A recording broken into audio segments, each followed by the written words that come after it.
So we're learning here this Hechaltzu. We're in chapter 30.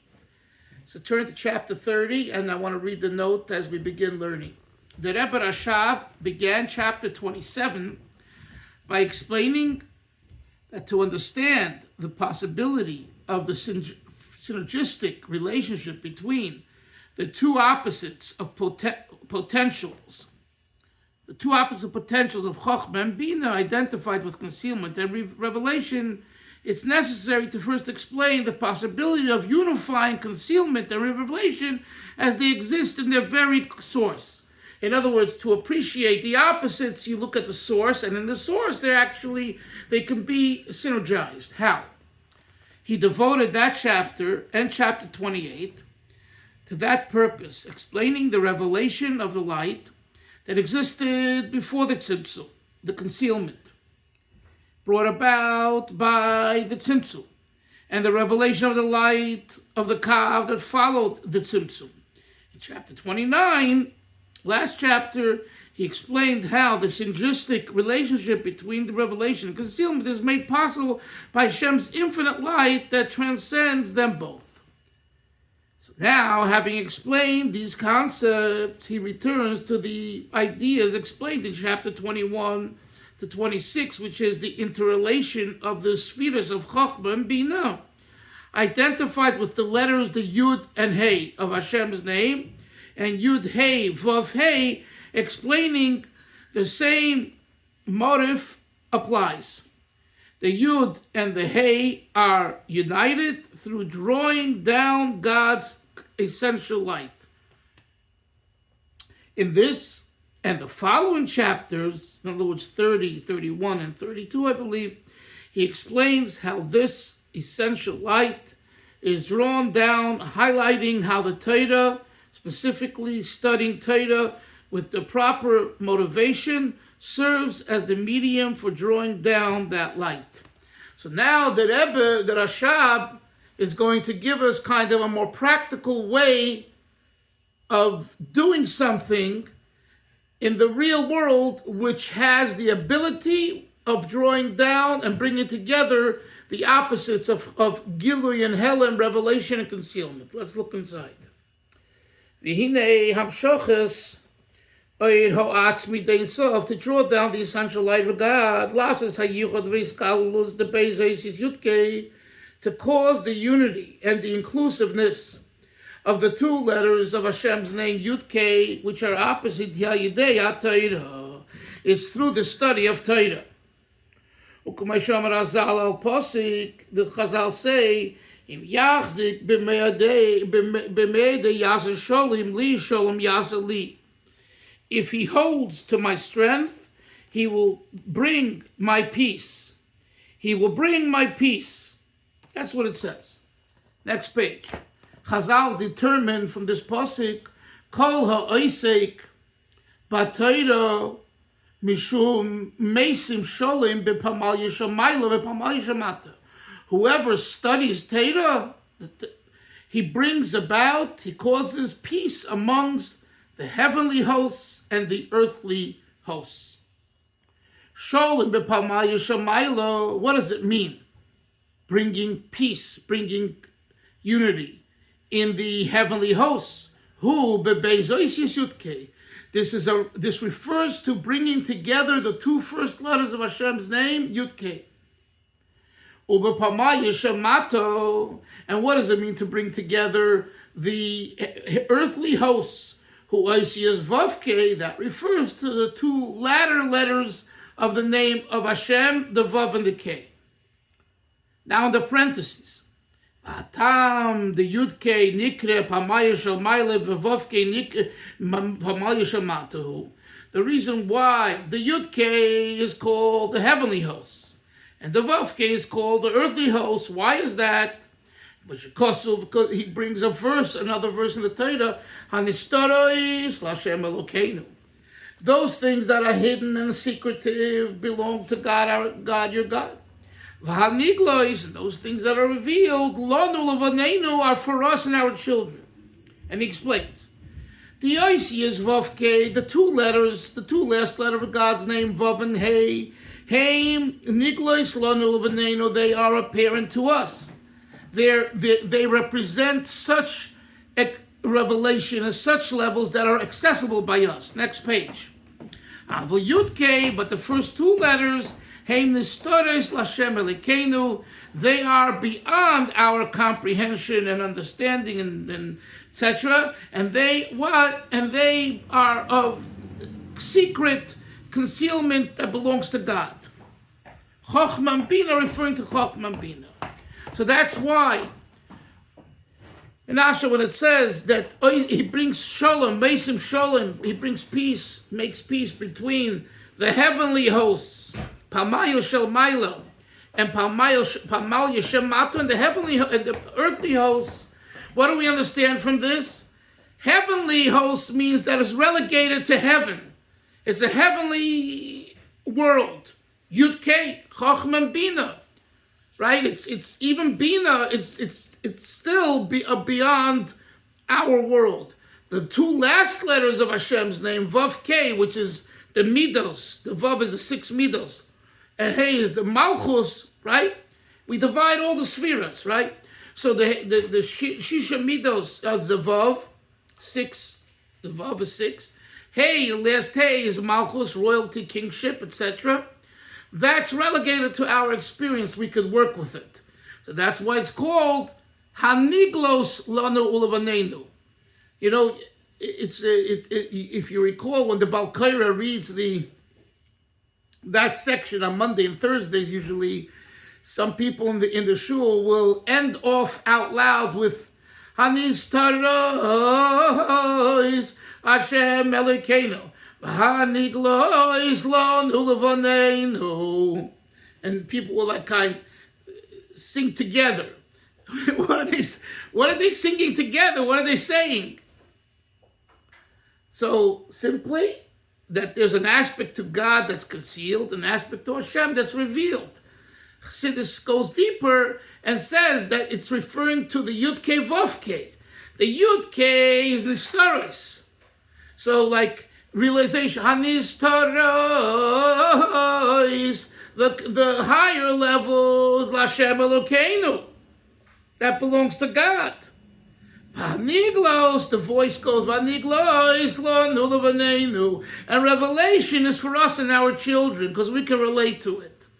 I'm just adding that the kind of, the human aspect as it is in a shul, when the Balkaira reads that, seems to me to lend itself, the tune lends itself to the concept that we're learning here. That's what I'm adding to this. Okay. The note here says, just as in a personal sense, one can remain alone and conceive of intellectual ideas without sharing them with others, so too, Chochmah Bina, God's intellectual attributes are by nature hidden, above direct connection with our level of existence. This is what I just said. That's why Yud-K is called heavenly hosts. That belongs, that's hidden for God. Vavke and Vavke Shein Niklas Lanu is revealed to us. Nikra Pamalya Shalmata is called the earthly hosts. Here ends Chuli, the parentheses that started on the other page. Now we say that what brings about this peace, this synergy, Torah. Look at it. Why? How? Torah makes peace, v'ischabrus, and unity in the letters, the Yud-K, Vav-K, right? Yud-K and Vav-K are going in different directions. Like one is heavenly, one is earthly. Who brings them together? Torah. V'yashleima, dezeu inyan kutsha brichu istakol baraisa bara alma. We say that it says that Hashem looked into the Torah and it created the world. Isser. Well, God had to look into the Torah to create the world. Hashem didn't know how to create the world. What does it mean, Stakol Baraisa? To say, Hashem created the world. He wanted a world, he created the world. It doesn't say that. It says, Istakel Baraisa.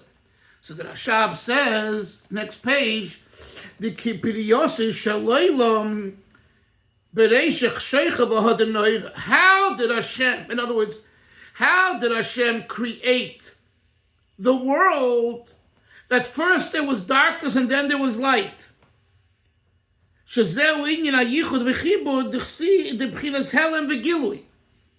That means that there was the joining of concealment and revelation, like we learned before. In other words,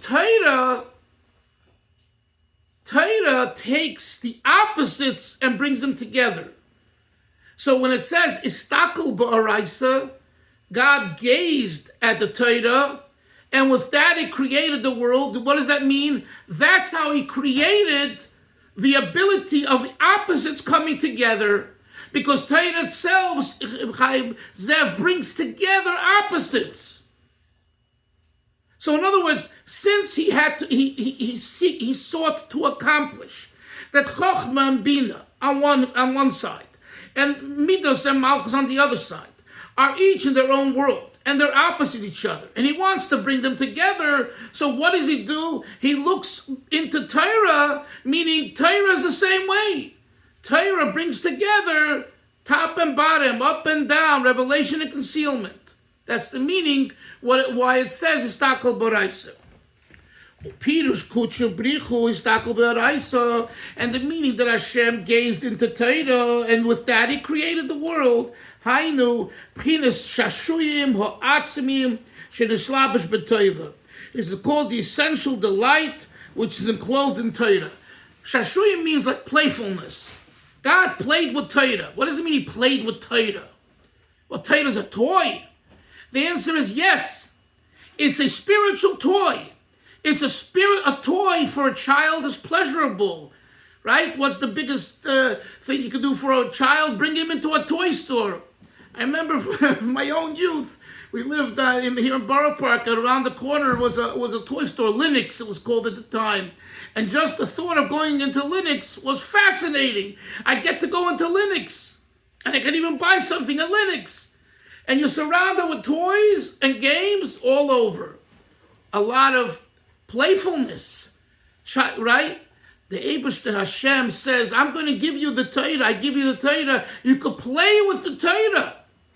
The Torah will bring you delight and pleasure. It's called tainuk, because you get tainuk from playing with a game. A child gets tainuk from playing with Stratego and Risk and all the other games. That's the child, the teenager, whatever, the young teenager, right? So too, the lahavdil, Torah is such a pleasurable thing, and you should know those people that learn Torah and love Torah and really get into it, it's literally a game for them. They get. I once interviewed a Rav Chassid in Montreal in Canada. His name was Rabbi Sapachinsky. He has children, fine children, friends, and all that. So he was a Ben Bayis by a Baruch Ber Leibowitz, the Kamenitzer Rosh Hashiva, a Litvak, but a tremendous Yiddish Shamayim. He told me a lot of things that I'll never forget. Great, told me about. He was taken in as a young teenager, going in, was 14, 15, 16, 17, and the war broke out. There's a lot of details, but so he told me that when a Baruch Ber, when 39, when he had to leave, the Nazis were coming, and they told him, Rebbe, you have to leave. If you don't leave to Vilna, I think to Vilna, you'll be killed. Anyway, so he went. He said this. He saw this with his own eyes. He went over to the bookshelf in his house at Baruch Ber, and he said, "Goodbye, Rebbe." Who was his Rebbes? The Rashba, the Ritva, the Gemara, the Rambam, the Tur. And he said he stood there crying because he was leaving his house. He was leaving his people. Someone who who loves Torah is shashua b'Torah. This is not just, an intellectual pursuit. It's like your father and mother. You have to leave your parents' home. If you don't leave now, they're going to kill you. You have to get out for whatever reason. So you go. But before you go, you say goodbye to your loved ones. Who are his loved ones besides his family? Who is his loved ones? The Gemara, the Ritva, the Rashba, the Rashbam. They were not, that's what I'm talking about. And there's other such stories, with tzaddikim and gedolim and all that. So Chassidus talks about it maybe in a more sophisticated way, Kabbalistic way, Hasidic way, but it's the same idea. Shashuei Torah, the playfulness of Torah. I saw Rabbi Hirschbrum, the chief Rav of Montreal, and he would come to the RC Dalfin in Camp Gan Yisrael in the Catskills, and they would honor him. He was a Baki of Shas, and I mean literally, he knew every word of Shas. When this man got up to speak, to say, he started to jump. I never saw such a thing in my life. A person who's at a microphone saying over a piece of Gemara and the first and whatever he's doing, and he's jumping like, and he's like, he can barely understand what he's saying because he can't control himself. And what is it about? A piece of Gemara. Did you ever see such a thing? I saw it. I saw it with my own eyes. I'll never forget it. Shashuye Torah. Play that a person is so excited. Another example, Mei Yesharim. I told you this, but I'm walking back from Mei Yesharim up to Yafo. It was a hot 90 or 95, it's boiling. You got to go up a hill. Past Slunim over there, the Beis Medrash, and going up the hill. It's a shortcut over there. There's a kiosk. There's a little store. I wanted to drink something. It was terrible hot. So I go in, and two Hasidim are talking to each other and learning. Okay, and I have my bottle of water, and I want to pay my shkalim for it. And I'm just standing there, and they're going on.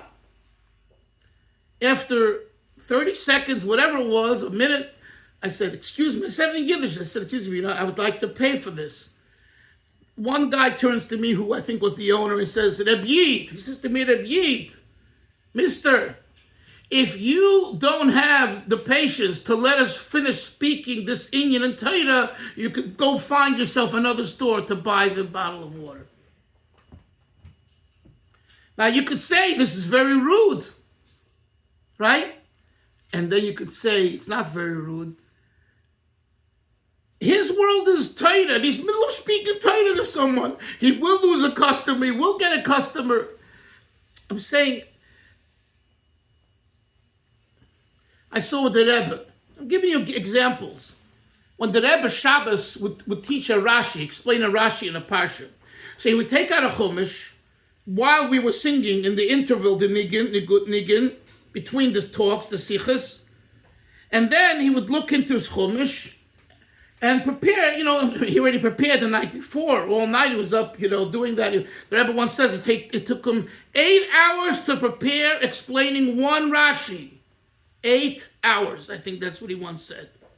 Anyway, so he's looking, and I saw this also in my own eyes. His brother-in-law, his older brother-in-law, the Rasha, comes over, because that week there was a dinner for the yeshiva. So you would go over, and the Rebbe there was a bottle of mashke that was waiting, and the Rebbe would open it, put some wine into it, and give the person, in this case his brother-in-law, and say l'chaim, give him a bracha, and then tell him to distribute it at the dinner. And the brother-in-law is waiting, and the Rebbe is looking like he doesn't realize his brother-in-law standing there. I saw it. And when he does, he jumps up like, yeah, how can I help you? You know what I'm saying? He's his older brother-in-law. He had respect for him. When you're immersed in Torah, and it's at the level of shashuyim, playfulness, it's a whole different experience. Let's continue the text. I gave you 4 different stories to support the idea. We'll explain later. So what is it about Torah? Says that Rabbi Rashab, Torah is called truth. The Torah of truth was in his mouth. The Ksivit, it says, Emes Knei Va'al Timkoi. Buy yourself, acquire Emes, truth, and don't sell it. This is a reference to the study of Torah. This is the meaning, next page. Acquire truth, Shuhum, Inyan Knei Chochma Knei Bina. Buy Chochma, buy Bina. In other words, what does it mean to buy wisdom and buy understanding? Buy that aspect of Torah that resonates and demonstrates truth. The midah, the attribute of truth, is the intermediary between kindness and severity. To the point where there is no opponent to the world of truth. Normally, Gevura, the discipline, severity, opposes kindness. And Midas HaGvura itself has an opponent, Midas HaChesed. The attribute of Chesed, Shemenagid L'Gvura, that opposes Gvura.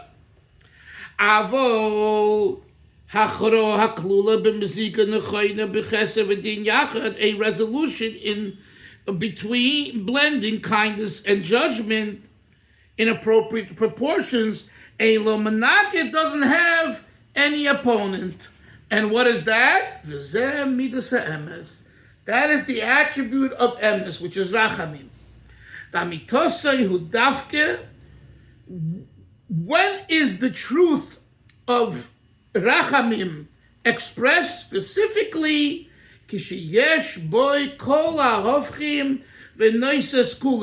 specifically when it has both opposites, Menashe, and they both come along for the ride. You see?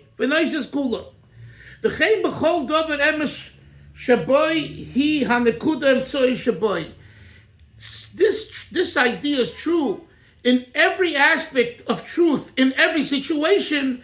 It's the middle point, kind of, that brings together the opposites. When is it truthful? When is the experience true? When you're able, listen, look at this. When you're able to unite and get together with the opposite. You understand?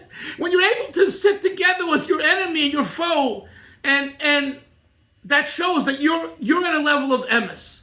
You don't allow the other person's opposition, negativity, arrogance, on, to disturb you from seeking out the truth and including him somehow. Valkain hu miskayim, and therefore emes is everlasting. As it says, the language of faith shall be established forever. And if you look at the letters of Emes, Aleph Mem Hey is Reish Teich Sof. It's the first, middle, and last letters of the Aleph base. Shemiskayim B'Reish Kamei B'Soif, meaning that it exists in the beginning just as it exists at the end. It says the beginning of your word is truth. Next page. And similarly, what is the seal of Hashem? It says is emes, is truth.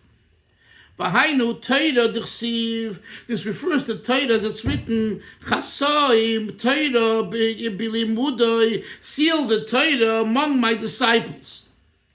This is a reference to the oral Torah. shehu seif davar, because that's considered the final conclusion, v'halacha l'mayis, and the actual law, begilu yirotzin ha'elyon, which reveals the supernal will of God. Shemasim l'pnimius hakavona the Torah shebiksav, which reflects the inner interaction of the written Torah. Is explained elsewhere. The world endures only because of truth. Next page, Hamishna al Gibul Dvorim, as it says in Pirkei Avos, upon three things. Ha'olam kayin, the world exists. Al hadin, regarding justice, the truth, and Val emes. Vahainu emes the Torah. This is referring to the truth of Torah. Specifically through truth, the world exists. Because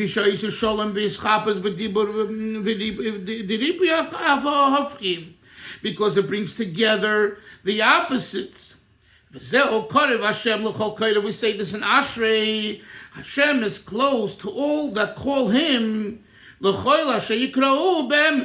All that call him specifically with emes. Why with emes? Hainu be'emes the Torah. This is a reference to the truth of Torah. Ukinisker, as we mentioned before, upirush yikru be'emes. What does it mean to call Hashem with truth? Sheyikru v'yamshichu. Limahus v'atzmus einesav baruch hu be'emes the Torah. To call upon and draw down the essence of God through with the infinite light, through the truth of Torah. This is the Chochmah of Torah. Next page.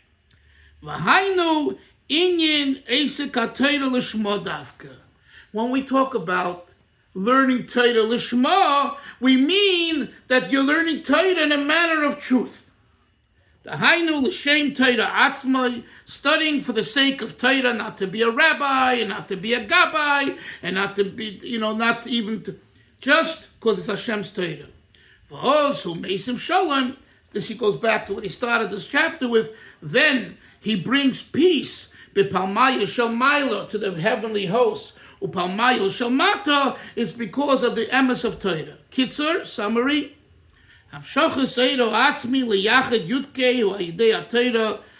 drawing down the essential light is the way to bring together the Yudke. How is that? Through Torah. Emes shenoisa hofchim u'mechabron. Torah is identified with truth, and truth encompasses and unifies opposites. So we'll continue tomorrow, Mitzvah Hashem, and I want to learn, as I told Isser, Chaim Zev, the Basi Legani of the Rebbe of 1951, as the next mimer after we finish, which will be hopefully towards the end of next week. Isser said that there is a similar volume called, Lessons in what? What is it called? It's called Lessons in Sefer HaMamarim. Lessons in Sefer HaMamarim. Right. And this has several of the Mamarim, but it includes Basar V'Gani. Right. Okay. I mean, again, for the next mimer, I think it's found in various texts. So I bought this in New York, by the way, so I don't know where it's available. I know. Maybe Kfar Chabad. We'll ask Moshe Braun. But again, you don't need that text, for the next mimer that I want to learn, because it's found in other texts. It's Basar Legani Tovshin Yud Aleph, 1951, the first mimer of the Rebbe. But since there are other mimarim that I would like to use this text because it has other mimarim that will be good to learn. Anyway, have a great day, everyone. We'll see everyone tomorrow. Take care. Shalom. Bye. Take care.